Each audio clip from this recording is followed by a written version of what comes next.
Assalamualaikum, perkenalkan saya Monica Pratiwi dari kelas 4 PAI 4B.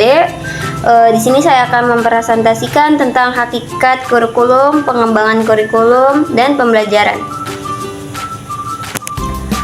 Langsung saja kita masuk ke pembahasan pengertian kurikulum. Istilah kurikulum memiliki tafsiran yang dirumuskan oleh pakar-pakar dalamnya. Bidang pengembangan kurikulum sejak dulu sampai dengan sedewasa ini, tafsiran-tafsiran tersebut berbeda-beda satu dengan yang lain, sesuai dengan titik berat inti dan pandangan dari pakar yang bersangkutan.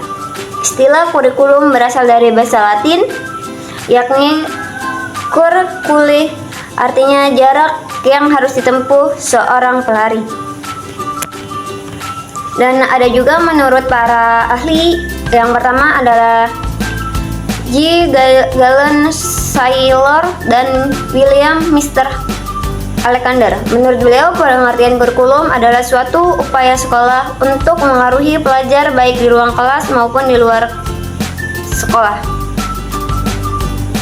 Dan ada juga dari Halot di Albaries. Menurut beliau, pengertian kurikulum adalah sebuah kegiatan yang disediakan oleh sekolah untuk siswa. Dalam hal ini, kurikulum tidak terbatas pada mata pelajaran saja, tetapi termasuk dengan kegiatan yang di luar kelas ataupun di luar sekolah, yang kayak seperti organisasi yang di luar sekolah, bisa kayak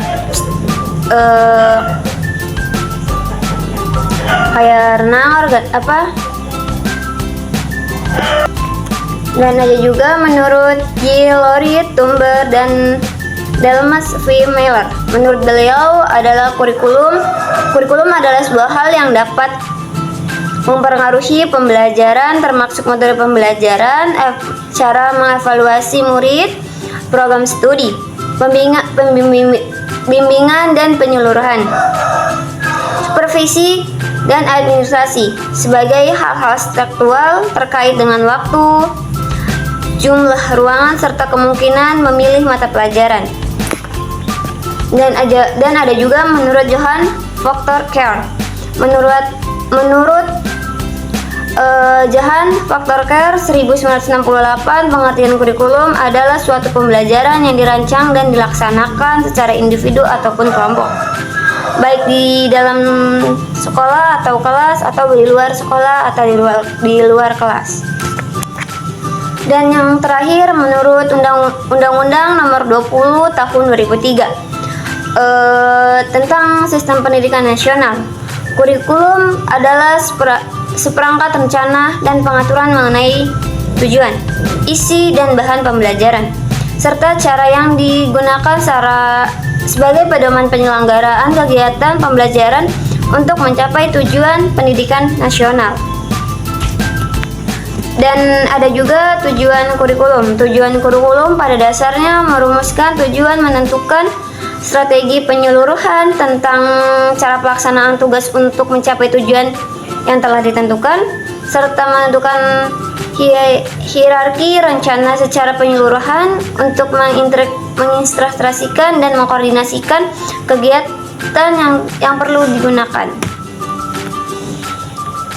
Di sini juga terdapat peran kurikulum sebagai seorang pendidikan yang telah direncanakan secara sistematis. Kurikulum mengemban peran yang sangat penting bagi pendidikan siswa. Apabila dianalisis sifat dari masyarakat, kebudayaan, dengan sekolah sebagai institusi sosial dalam melaksanakan operasi, maka dapat ditentukan 3 peran kurikulum yang sangat penting. Yang pertama adalah peran konservasi, yang kedua peran kritis atau evaluatif, yang terakhir adalah peran kreatif. Dan yang selanjutnya adalah fungsi kurikulum. Fungsi kurikulum di sini juga bisa disebut juga sebagai pedoman kerja bagi pihak pendidik atau seorang guru. Dalam adanya kurikulum, pendidik atau guru dapat mengadakan evaluasi terhadap pengembangan peserta didik dalam menyerap ilmu dan pengalaman yang lebih diberikan. Di sini juga ada manfaat kurikulum. Manfaat kurikulum terdapat ada 4. Yang pertama, untuk membantu guru untuk menentukan standar konsentrasi dari masing-masing anak di kelas. Yang kedua, membantu guru dalam menyelesaikan kurikulum. Yang ketiga, membantu guru dalam merancang perangkat pembelajaran yang sesuai dengan variasi kebutuhan belajar anak. Yang terakhir adalah untuk membantu anak mencapai prestasi dan sesuai potensi yang dimiliki. Di sini kita masuk ke dalam pengertian pengembangan kurikulum. Pengembangan kurikulum mencakup penyusunan kurikulum itu sendiri, pelaksanaan di sekolah-sekolah yang disertai dengan penilaian yang intensif dan penyempurnaan yang telah dilakukan terhadap komponen-komponen tertentu dari kurikulum tersebut atas dasar hasil penilaian. Di sini juga terdapat tujuan pengembangan kurikulum, bahwa pengembangan kurikulum itu bertujuan untuk merumuskan suatu proses dinamika yang dapat menjawab tantangan terhadap tuntunan perubahan yang terjadi dalam pemerintahan dan bersifat umum. Pencapaian relatif dalam jangka panjang sejalan dengan visi dan misi pendidikan nasional. Di sini juga terdapat peran pengembangan kurikulum. Peran pengembangan kurikulum adalah proses perencanaan penyusunan kurikulum untuk mencapai tujuan pendidikan. Kurikulum yang dikembangkan menjadi acuan dan bahan ajar dalam proses pembelajaran. Peran kurikulum dalam pendidikan sangat penting. Dan memiliki beberapa peran, di antaranya peran konservatif, peran kreatif, dan peran kritis dan evaluatif. Apa itu peran konservatif? Peran konservatif adalah mentransmisikan hal-hal warisan budaya masa lalu yang masih relevan dengan masa kini. Dan peran kreatif adalah mengembangkan sesuatu yang baru sesuai dengan pengembangan zaman dan kebutuhan masyarakat. Dan peran kritis atau evaluatif membangun siswa yang peka terhadap situasi, kondisi yang ada serta maupun mengambil keputusan nilai yang solutif. Di sini juga terdapat fungsi pengembangan kurikulum. Pengembangan kurikulum adalah proses perencanaan penyusunan kurikulum yang bertujuan untuk mencapai tujuan pendidikan. Fungsi pengembangan kurikulum adalah untuk meningkatkan kualitas pendidikan dan relevansi pembelajaran dengan kebutuhan masyarakat. Di sini terdapat beberapa fungsi kurikulum. Pertama, meningkatkan kualitas pembelajaran dan pengajar. Yang kedua, menjamin relatif pembelajaran dengan kebutuhan masyarakat dan pengembangan teknologi. Yang ketiga, mengembangkan keterampilan kritis, kreatif, dan kolaboratif. Yang keempat adalah meningkatkan motivasi dan minat belajar. Dan di sini terdapat ada juga macam-macam pengembangan kurikulum. Pengembangan kurikulum adalah proses perencanaan dan menyusun kurikulum yang dilakukan oleh lembaga pendidikan. Pengembangan kurikulum dapat dilakukan dengan berbagai model, seperti model administratif dan model grassroots. Model administratif adalah pengembangan kurikulum yang paling awal dan umum dikenal, menggunakan prosedur garis draft atau top down. Dan model grassroots adalah model pengembangan kurikulum bersifat desentralisasi, yaitu mulai dari keinginan yang muncul dari tingkat bawah sekolah atau seorang guru. Pengertian di sini juga ada pengertian pembelajaran. Pengertian pembelajaran merupakan suatu terjemah dari kata instruksi instruksion yang dalam bahasa Yunani disebut instruktur atau instutur, yang berarti menyampaikan pemikiran. Dengan demikian, pembelajaran adalah penyampaian pemikiran, ide yang telah diolah secara bermakna melalui pembelajaran. Dalam pendapat lain dijelaskan bahwa pembelajaran adalah suatu sistem yang membantu individu belajar dan berinteraksi dalam sumber belajar dan lingkungan. Di sini juga ada menurut para pengembangan pembelajaran menurut para ahli. Yang pertama, menurut Azhar, pembelajaran adalah segala sesuatu yang dapat membawa informasi, pengetahuan dalam interaksi yang berlangsung antara pendidik dan peserta pendidik.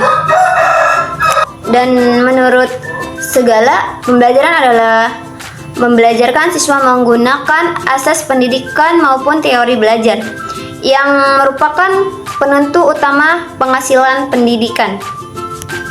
Di sini juga ada menurut Hamalik, pembelajaran merupakan suatu kombinasi yang tersusun antara unsur mahasiswa, internal, fasilitas, dan rencana yang paling mempengaruhi untuk mencapai suatu tujuan. Di sini ada juga menurut Geni dan Briggs, pembelajaran adalah suatu sistem yang bertujuan untuk proses belajar siswa yang berisi serangkaian peristiwa yang dirancang, disusun sedemikian rupa untuk mempengaruhi dan mendukung terjadinya proses pembelajaran siswa yang bersifat internal. Di sini juga terdapat menurut Damyati dan Mujiono, pembelajaran adalah kegiatan guru secara terprogram dalam desain instruksional untuk membuat siswa belajar secara aktif, yang menekankan pada penyediaan sumber belajar. Di sini juga ada tujuan pembelajaran. Tujuan pembelajaran adalah elemen yang paling penting dalam proses pendidikan, yang bertujuan untuk memberikan arah dan hasil yang diharapkan dari suatu belajar. Secara umum, tujuan pembelajaran menggambarkan beberapa hal.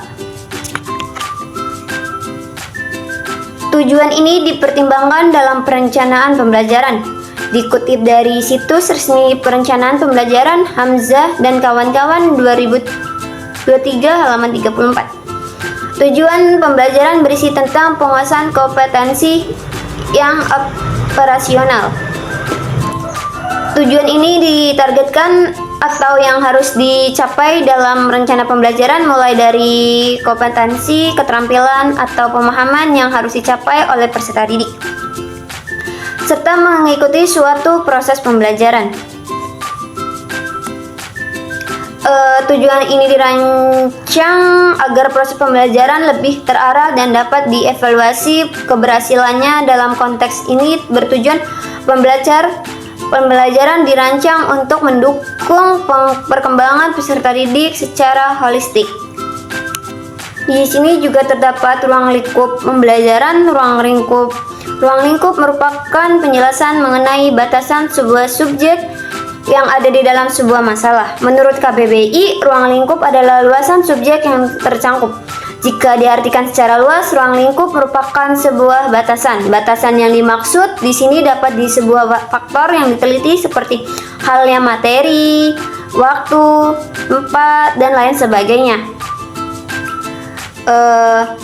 Badan Pengembangan dan Pembinaan Bahasa, sedangkan makna dalam arti sempit, ruang lingkup adalah suatu hal materi yang tertentu. Menurut Email Salim, ruang lingkup didefinisikan dalam bentuk benda, pengaruh, dan suasana yang dirasakan di sekitar kita.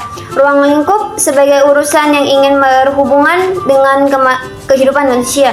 Sementara menurut Otto Suemarto, ruang lingkup merupakan hal yang terjadi dalam sekitar yang bersifat provokasi pada kelangsungan hidup.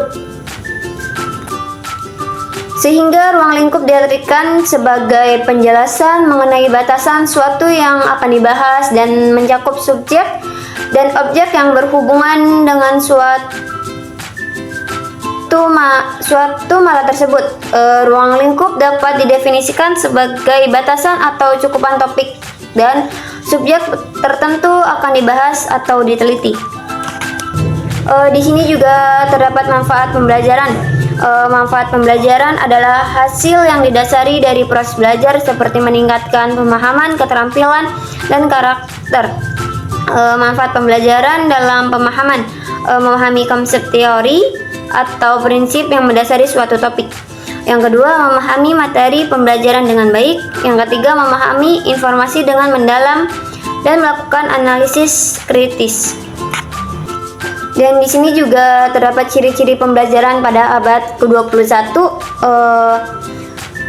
Adapun ciri pembelajaran abad ke-21 didukung dengan framework pembelajaran abad 21. Yang pertama adalah informasi yang tersedia di mana saja dan dapat diakses kapan saja. Yang kedua adalah komputasi dan yang semakin cepat. Yang ketiga, otomasi yang menggantikan pekerja-pekerja rutin. Yang keempat, komunikasi yang dapat dilakukan dari mana saja dan kemanapun. Cukup sekian dari saya, kurang lebihnya mohon maaf. Wassalamualaikum warahmatullahi wabarakatuh.